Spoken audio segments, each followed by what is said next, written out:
Hey, welcome to Vaping Zone University. Today's lesson, the Kmax kit for our Vaping 102 class. We'll first go over the unboxing of the kit, what comes with it. We'll talk about charging the batteries.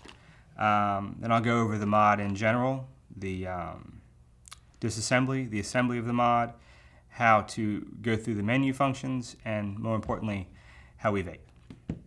Okay, here's what comes with our Kmax kit. Of course, you've got two eFast 18650 batteries, charger, and the device itself.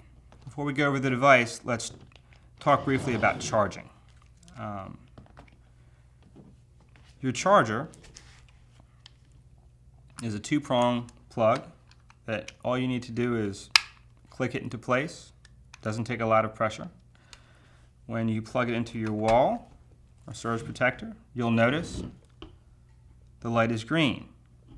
Green means either there's no battery or your battery is fully charged. This charger will accept anything from as small as a 350 or 18350 battery all the way to a 650 battery. One quick word of caution though, if you're going to charge a smaller 350 battery, remember, only use one bay per battery at the time. Do not stack your batteries. That'll just lead to bad results. Trust me, don't do it.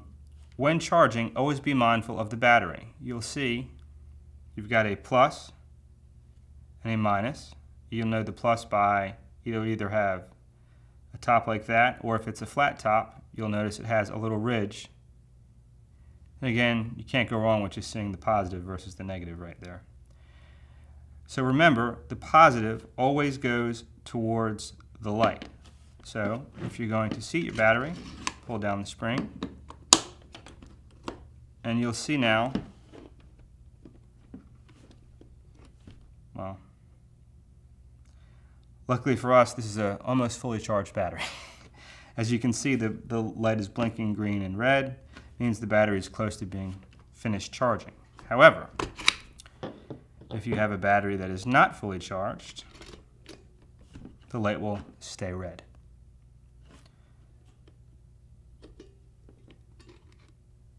You also probably want to keep an eye on a charging battery. Probably not a good idea to leave it sit by itself for too long.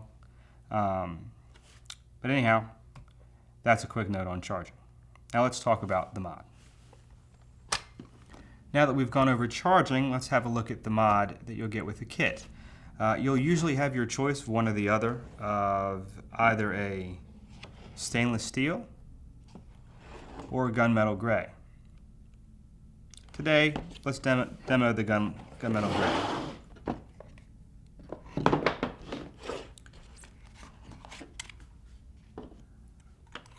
You'll see the mod is a telescoping mod that will accommodate everything from a 18350 battery on up to the 18650 battery that comes with the kit. Now, in disassembling the mod, you've got the top beauty ring that reveals EGO and 510 threading. You've got the telescoping tube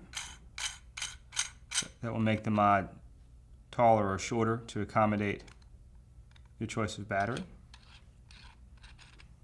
And your bottom cap. And fully disassembled, looks like that. We'll put the kit back together, and while I show you how to use the menu options, I'll show you a trick about how to insert the battery to not hurt the circuit board. Let's take a look at how it works. Okay, so let's now insert the battery and check out the display. Here's a tip, particularly if you're using a battery smaller than an 18650 battery.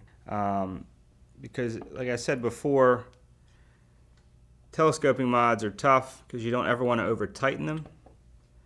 But if you watch the screen as I now tighten, see how it's now said hello? If I had a smaller battery in there, I would only turn about maybe 2 more rotations from when it first said hello, and then you've got a fully assembled mod. And you'll see the battery is reading and the display. Now, a quick note on the display. The top is now saying that we've got an output of 3 volts, which we can change, and I'll show you how.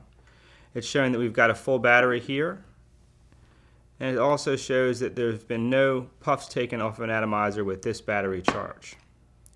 So now, to access the menu, a few quick clicks and the menu will turn up. Option 1 would be to turn up, and 2 to turn down either your output, which could be voltage or power.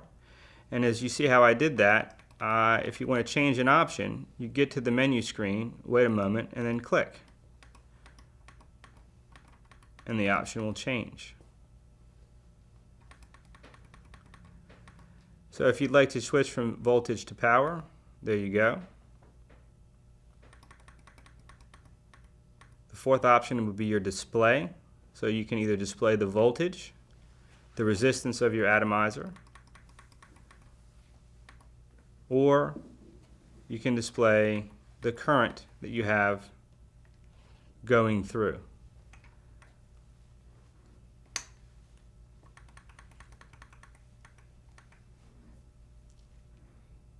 Let's display our voltage.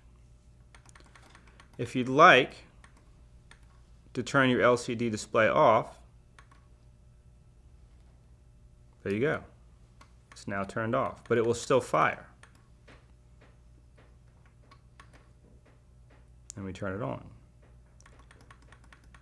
If you'd like to lock your display on or off, you can choose there.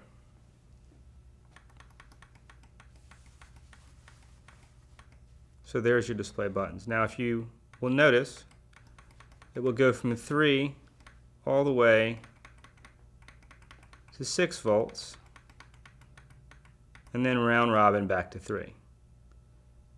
Similarly, if you were to choose wattage, it will go from 3 watts to 15 watts in half-watt increments.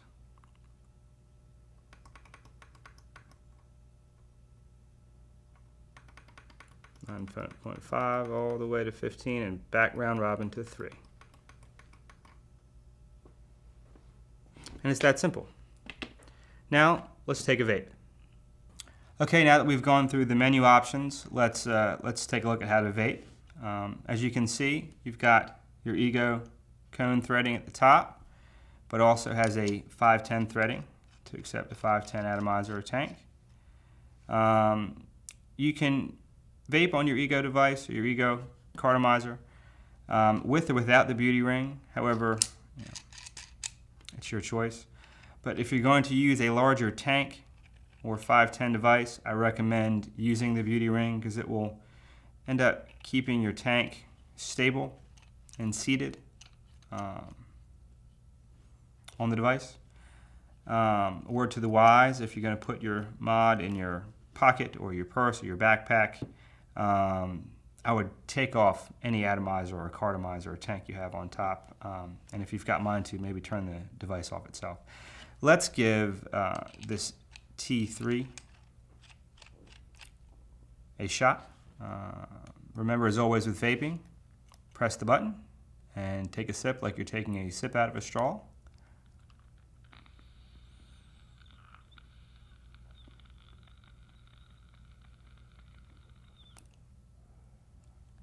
It's good vapor. Well, thank you for watching, and until next time, remember, don't smoke, vape.